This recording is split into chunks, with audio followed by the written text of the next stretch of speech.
The strange new neighbor. Eli Harris stepped off the dusty shuttle and looked around. Planet Threxar was quiet. The sky was a pale green, and two suns hung low above the hills. The small colony looked peaceful. Just what he needed. After years of war, Eli had left Earth's military and moved here to rest.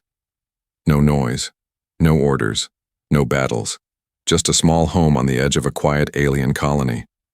His new house was made of thick silver stone and had soft, glowing lights around it. On the right side there was another house, slightly bigger but dark and silent. He noticed it right away. There were no greetings, no welcome, no signs of life. Just a cold breeze and a sense that something was off. The first night, Eli sat on his porch with a hot drink. He looked at the stars and tried to relax, but then he heard it, a strange low sound like humming or growling. It came from the house next door. Eli stood, walked to the edge of his porch and stared at the dark window. Nothing moved, but the sound was real. The next day, he went to check. He knocked on the neighbor's door. No answer. He called out, "Hello? I'm your new neighbor. Just saying hi." Silence. Just as he turned to leave, the door opened a crack. A tall figure stood inside, hidden by shadow. It was a woman. Her skin was pale blue. Her eyes glowed faint purple. Long black hair fell across her shoulders. She looked tired. Her breathing was heavy. "Yes," she said softly. "I'm Eli, just moved in." "I thought you should not be here," she said quickly, then shut the door. Eli blinked, confused. "Okay," he said to himself and walked away. That night the strange humming returned, this time louder. He couldn't sleep. He got up, looked through his window, and saw the neighbor pacing in her yard. Her body glowed slightly. Her movements were fast, sharp. She looked in pain. Eli watched, unsure what to do. Then she fell to her knees. He ran out the door without thinking. "Hey, are you okay?" She looked up. Her eyes were glowing bright now and her voice shook. "No, I need help." Eli knelt beside her. "What's wrong? Are you sick?" She grabbed his arm. Her hand was burning hot. Her body trembled, like fire lived inside her. "Not sick. Season beginning." Eli frowned. "Season? What do you mean?" She looked into his eyes and said two words that changed everything. "Mating season." Eli stared at her, confused. She pulled away, stood slowly, and whispered, "My name is Kari. I live alone. I have no mate. And if I stay alone during my season," she paused, "I might die." Eli didn't know what to say. I don't understand. What do you want me to do?" Kari leaned against the wall, trying to breathe. "Stay close. Just for the nights. My kind needs contact. Touch calms the fire inside. It doesn't have to be that. Just stay near. Please." Eli nodded slowly. "Okay. I'll help however I can." Kari looked up at him with tired eyes. "Thank you, human.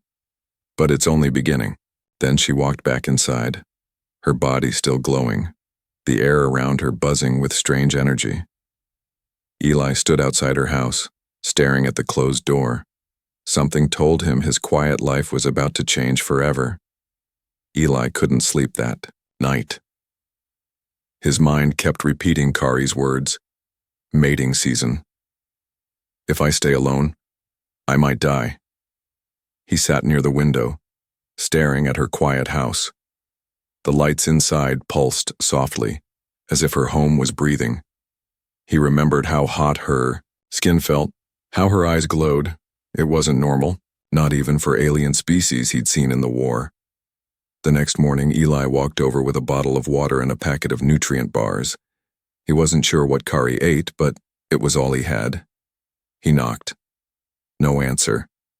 But the door opened. Kari stood there looking pale but strangely radiant.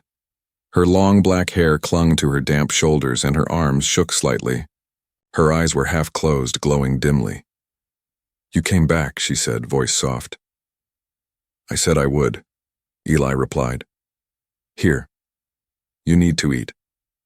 Kari took the bars and water and sat on the floor. "Food is not what I need. But thank you." Eli hesitated. "Can I come in?" She nodded. Inside, the air was thick. Warmer than outside, too warm. Eli wiped sweat from his neck after just a few minutes. Kari noticed. "It's starting. The heat inside me. It's growing." Eli sat across from her. "You said I don't have to do anything strange. Just stay close, right?" Kari nodded. "My people bond during the season. Without someone near, our bodies burn. Our minds melt. We need connection, just touch, presence. It calms the fire." Eli looked uneasy. "So if I sit near you, that helps?" She nodded again, slowly. He moved closer. Just a few feet. The air around her shimmered like heat off metal. Kari's breathing slowed. "Yes, like that, I can feel it. You are calming me already." They sat in silence. Eli looked around. Her home was quiet, clean, but strange. No chairs, no beds, just soft mats and dim, glowing stones. Alien symbols marked the walls. Kari suddenly gripped her head and winced. "Kari?" Eli moved closer. "Worried, my heart racing. It's too early. The heat is rising faster this cycle." She curled up, hugging her knees. Eli touched her arm carefully. Her skin burned like she had a fever, but the moment he touched her, her breathing steadied. Her body relaxed. "You're like ice," she whispered, eyes still closed. "I feel like I'm boiling just standing here," he said, trying to joke. A weak smile crossed her lips. "Then we balance." Moments passed. Kari's body stopped glowing so brightly. The heat in the room dropped a little. Eli stayed near quietly. Then she spoke again, softer now. "My kind once lived with humans. Long ago. We were allies. Some say, mates. They believed human contact helped us more than any medicine. My grandmother told me. Human touch was sacred." Eli blinked. "I never heard that in history class." She smiled faintly. "Humans forget. We don't." She leaned her head back, looking at the ceiling. "I never thought I'd meet one here, especially not during this time." Eli stayed quiet, unsure what to say. Then she looked at him seriously. "You must be careful. Not all aliens will accept this. If others find out what you're doing, they may challenge you." "Challenge me? For sitting in your house?" She looked away. "For standing in my space during mating season. They'll think you've claimed me." Eli raised a brow. "Is that what this is?" "No," Kari whispered. "Not yet. But the season only gets stronger, and choices must be made. That night." Eli brought his pillow and a mat. He didn't go home. He stayed near Kari, just close enough. She slept curled on her side, her glowing skin dimming under a soft cover. And though he barely slept, Eli felt something change. Not in the room, in himself. The night came fast. Eli had brought a small lamp, a water bottle, and a thin blanket. Kari's home was still too warm, hot even. But it wasn't just the temperature, it was the feeling in the air. Thick, charged, like something was waiting to happen. Kari didn't speak much. She sat on her mat, legs crossed, breathing slow but heavy. Her body glowed again, faint blue light under her skin like slow lightning trapped beneath. Eli sat a few feet away, back against the cool wall. He tried not to stare, but her body moved like waves, graceful, trembling. She was fighting something inside her. "Are you okay?" he finally asked. Kari opened her eyes. They were brighter than before, pale violet, almost white. "No," she said simply. "The first night is always the hardest." She leaned forward and pressed her hands to the floor. Her fingers dug into the stone. "It's starting." A low hum filled the room, not from a machine, from her. Her whole body vibrated. Eli stood quickly. Do you need help? Should I get someone? Kari shook her head fast. No outsiders. Please, stay close. She crawled to the center of the room, her breath becoming shallow. Her skin steamed. Her body arched back suddenly, and she screamed. Not in pain, not fully. It was something else. A release. A wave. Eli ran to her side. Her body was too hot to touch. He flinched, pulling his hand back, but Kari reached out, grabbing his wrist. The moment she touched him, her glowing skin cooled slightly. Her chest stopped rising so fast. I need contact, she whispered. Not mating, just pressure, connection. Eli hesitated. Then he knelt behind her and placed his arms gently around her shoulders. Her whole body pulsed. The glow dimmed. Kari leaned into him, breathing hard, but slow. You're holding me, like I'm not a monster. You're not, he said quietly. Minutes passed. Her skin cooled. The hum softened. She was shaking, but alive. She whispered, I was scared. The first night, sometimes we don't survive it alone. Eli tightened his grip slightly. You're not alone now. She leaned back against him. I've always hated this season, she said. My mother died during hers. My sister too. We're supposed to be surrounded by others, but I have no one. You have me, Eli said, for as long as you need. Kari went quiet. Then without turning, she asked, Why? Why would you do this? He took a breath. Because I know what it's like to survive alone. I've seen people break when no one stood beside them. Silence again. Then Kari said softly, You're brave. For a human. Eli gave a tired smile. You're brave too. For an alien. Kari laughed weakly. It was the first time he had heard her laugh. It sounded soft, real. Her body stopped glowing. Her skin became cool and damp. The air in the room lightened. The pressure faded. Kari fell asleep in his arms. Eli didn't move.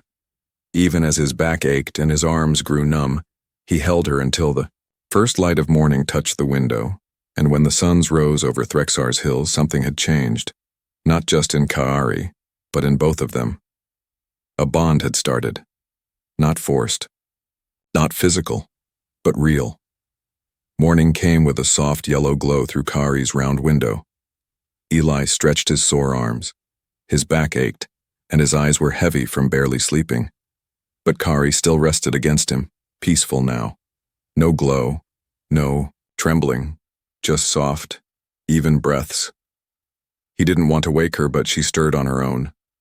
Slowly she pulled away and looked at him. Her voice was low. You stayed all night. I said I would, Eli replied. Kari studied him for a moment, then stood. She moved slower than usual, like her energy had drained. The first night is always the worst. You helped more than I expected. I did nothing, Eli said. Kari turned and looked at him. You did everything. She walked over to a small chest in the corner of the room and pulled out something wrapped in thin red cloth. I want to show you something, she said. Eli watched as she carefully unwrapped an old scroll. The material looked delicate, ancient. She spread it across the floor. Symbols danced along the surface, glowing faintly, shifting like they were alive. And there in the center, drawn in golden ink, was a human. A human man holding hands with a woman from Kari's species. What is this? Eli asked. This is our forgotten truth. Kari sat beside the scroll. Thousands of cycles ago, our people lived with humans. Before the war, before we were scattered. We were not enemies. We were something else. Eli leaned closer. You're saying we were allies? Kari nodded. More than that. Bonded. There are stories of humans calming our fire, of love, deeper than logic. Your kind wasn't just near us. You were part of us. Eli stared at the scroll. I've never heard anything like this. You wouldn't. Your people lost the records, or erased them. Her voice turned bitter for a moment. But my kind remembers, especially those of us who carry this bloodline. Your bloodline? Kari looked away. My family, they were once bonded with humans. My grandmother told me stories of a man who stood between her and death. She loved him. But when the humans left, she died in her next season. Alone. Eli sat back, his mind spinning. This wasn't just about Kari needing help. This was something old. Something buried in both their pasts. Why are you telling me this now? He asked. Because last night, when you held me, something woke inside me. The scrolls call it Ra Telkai, the second flame. It's a rare thing. A signal that the bond is real. Eli swallowed. And what does that mean? Kari looked at him seriously. It means if we continue this, I might not survive another season without you. Eli's heart skipped. He wasn't ready for this. He came to Threxar for peace, not for life-binding alien rituals. Kari, I didn't come here for this. I didn't plan. I know, she interrupted gently. I'm not asking you to promise anything. I just want you to know the truth. You didn't choose me, but your presence lit something ancient. And now, we are linked, even if we walk away. Eli looked at her face. Tired. Open. Honest. Not asking. Just sharing. The truth. She rolled up the scroll and placed it back in the chest. I'll understand if you don't come back tonight, she said quietly. It's your choice. Eli stood and walked to the door. He opened it. The fresh air outside hit him hard. He looked at the twin suns, the quiet hills, and then back at Kari. I'll be back before dark, he said. Her eyes widened a little. Why? Because I believe you. And because I think your grandmother's story didn't end there. Maybe the human returned. Kari's lips slowly curved into a smile, a small, hopeful smile. And as Eli walked back to his house, his heart beat faster, not out of fear, but something else. Something ancient. Something awakening. The next day, Eli returned to Kari's house just before sunset. He carried a pack with water, a blanket, and some fruit he had bought in the colony market. His steps were steady, but his thoughts were storming. He didn't know what this bond truly meant. Only that something had started. And walking away no longer felt like an option. Kari greeted him at the door. You came back, she said, her voice softer than ever.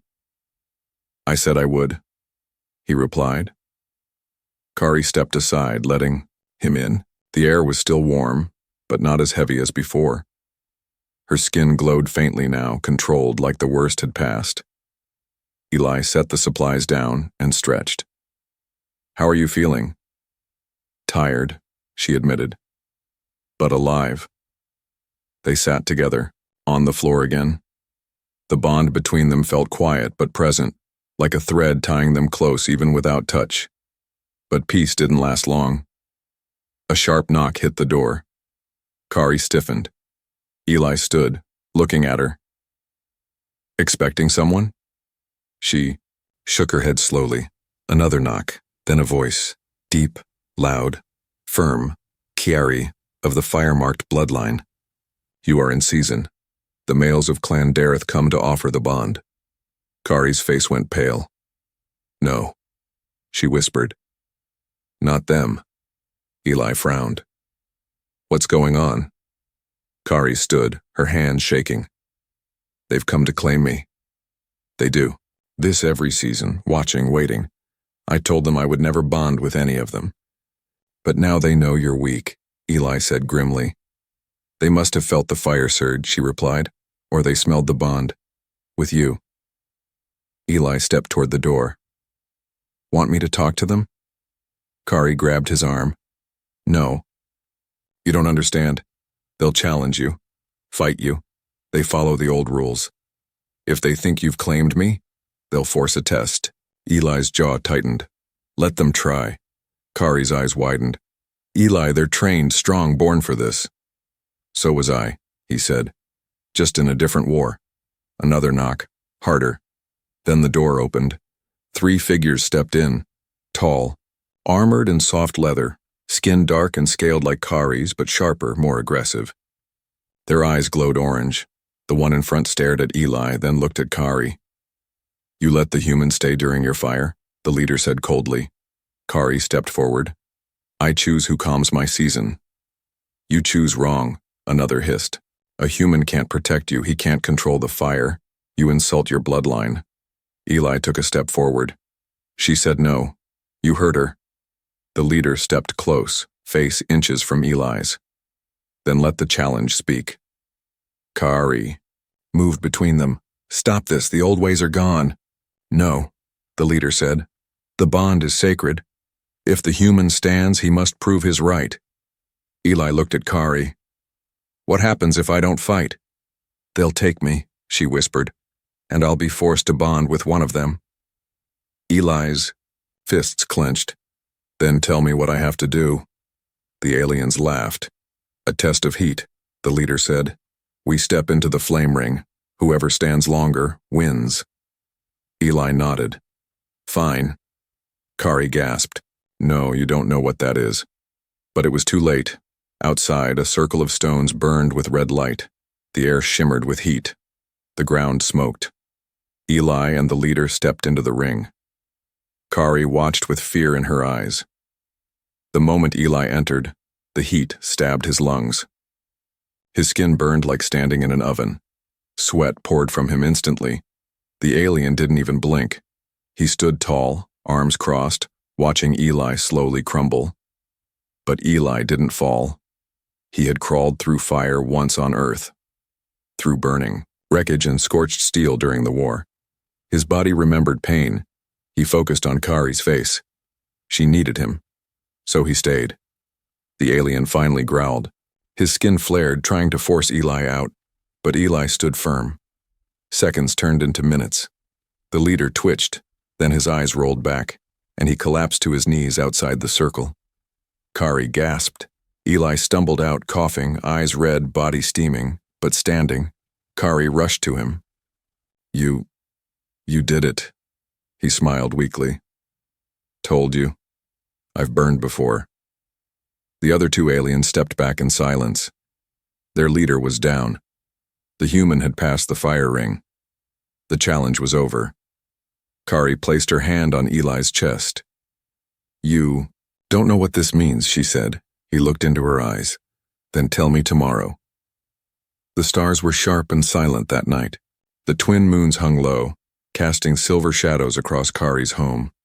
Inside, the air pulsed again, thicker than ever. Eli sat by Kari's side. She lay curled on her mat, glowing brighter than he had ever seen. Her breathing was fast, uneven. Sweat covered her skin, and her body shook like a storm lived inside her. "This is it," she whispered. "The last night." Eli leaned forward. "What happens if it's not calmed?" She didn't answer at first. Then, with effort, she whispered, "My heart will fail." "No," he said firmly. "We've come this far. I'm not letting you die."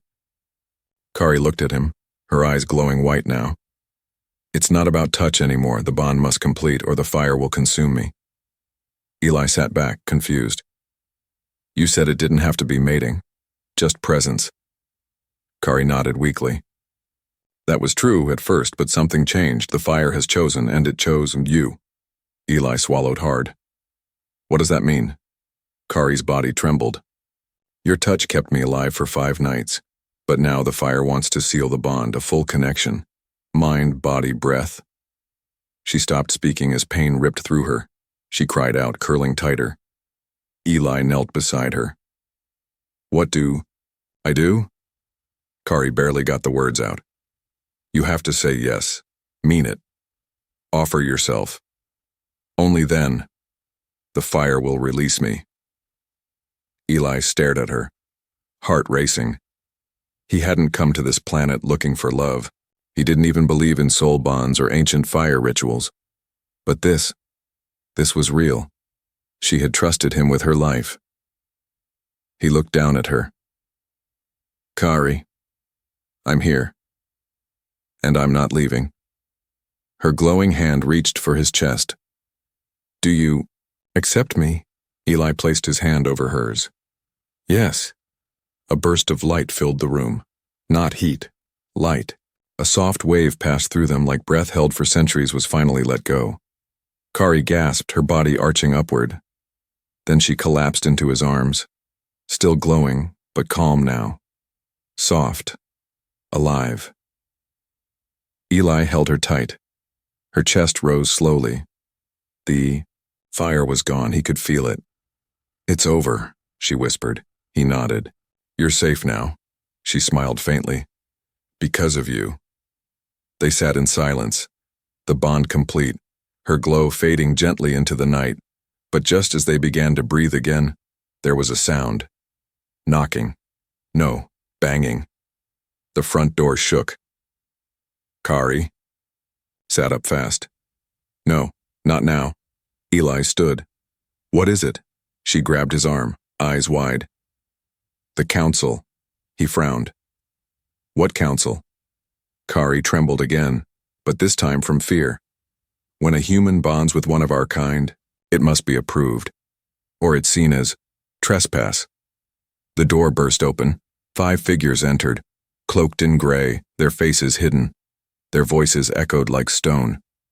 You formed a bond without council blessing. This is forbidden. Eli stepped forward. She was dying. I saved her. One of the figures raised a hand. You interfered with sacred fire. You could have killed her. Kari shouted, He saved me. Another figure spoke. Then you must both face judgment. Eli clenched his fists. I don't care about your counsel. I care about her. The leader removed his hood, an older alien man with eyes like Kari's, but colder. He stared at her. You chose a human. Your bloodline will never be pure again. Kari stood tall now. I don't care about bloodlines. I care about life. The council looked at each other. Then the leader said, You have until sunrise to leave this colony. Eli stepped beside her. And if we don't? The leader replied, Then she dies. And you will be erased. The figures turned and walked out without another word. Silence fell over the room. Kari collapsed onto her knees. I'm sorry. Eli knelt beside her. Don't be. You're alive. We'll find another place. Kari looked up at him. You'd leave your home? For me? Eli smiled. You are my home now. Outside, the moons rose higher. Inside, the fire between them had turned to something stronger. A promise. Before dawn, Kari packed the last of her things into a soft cloth bag. She moved slowly, her body still weak, but alive. The fire was gone. The storm inside her had passed. But now, another kind of danger loomed. The council had given them until sunrise. Eli watched her from the doorway. His own bag was slung over his shoulder. He hadn't slept. He didn't want to. Every time he looked at Kari, he remembered the moment she nearly died and the moment she lived because of him. He hadn't planned to bond with anyone, but now he couldn't imagine life without her. You sure about this? He asked quietly. Kari turned to him. I don't have a choice. If I stay, they'll punish us both. I meant about leaving with me, Eli said. About starting over. She looked at him with soft eyes, glowing only faintly now. I chose you before the fire chose me. Eli gave a tired smile. Then let's go. They stepped outside together. The twin moons were fading. The first hints of sunlight painted the hills gold, but they weren't alone. 5 council guards stood near the path out of the colony. Behind them, other aliens gathered in silence, watching, waiting. Kari held Eli's hand tighter. One of the guards stepped forward. You were warned. The bond is not recognized. You must face judgment. Eli stepped in front of Kari. You'll have to go through me. The guard sneered. We're not here to fight. We're here to witness. Then, to everyone's surprise, the crowd parted. An old alien woman stepped forward. Her skin was pale silver and her eyes glowed gold. She walked with a tall staff, and when she looked at Kari, everyone bowed. Kari gasped. "Hi, Mother? You're still alive?" The elder smiled. "I'm old, child, but I listen, and I have heard the fire sing again. For the first time in 100 years, she turned to Eli. "You are the one who stood in the flame ring?" "I am," Eli said carefully. The High Mother nodded. "And you stayed through her 7 nights?" "I did." She studied his face. "And you didn't break?" "No," he said simply. The High Mother turned to the council. "Then your law is broken, not theirs. A human stood, bled, and bonded. The bond is real, it is ancient, it is sacred." The council murmured in shock. One of the hooded figures stepped forward. "But he is not one of us. He is now," the High Mother said firmly. "The fire chose him, and so do I." She struck her staff against the stone. At once the crowd bowed lower. Even the guards dropped to one knee. Kari's eyes filled with tears. The elder walked to her and placed a hand on her head. "You are fire-born, but more than that. You are fire-bound. Let no law take that from you." Then she faced Eli. "Protect her. Honor her. And your place in this world will be forever known." "I will," Eli said, voice steady. And then, just like that, the path cleared. The guards stepped aside. The people watched in silence as Kari and Eli walked down the road, hand in hand. The suns began to rise. Birds with crystal wings soared. Through the morning sky, Kari looked at him, her eyes glowing softly. "You don't have to leave now, you know. We're accepted." Eli smiled. "We came this far. I want to see what's out there, with you." Kari nodded. "Then let's build something new. A home, a future." He squeezed her hand. "And no more fire rings, I hope." She laughed gently. "Only if you ask for one." They walked on, away from the colony, toward a world waiting to be written. Their bond was no longer just survival. It was choice. It was hope. It was something beyond fire.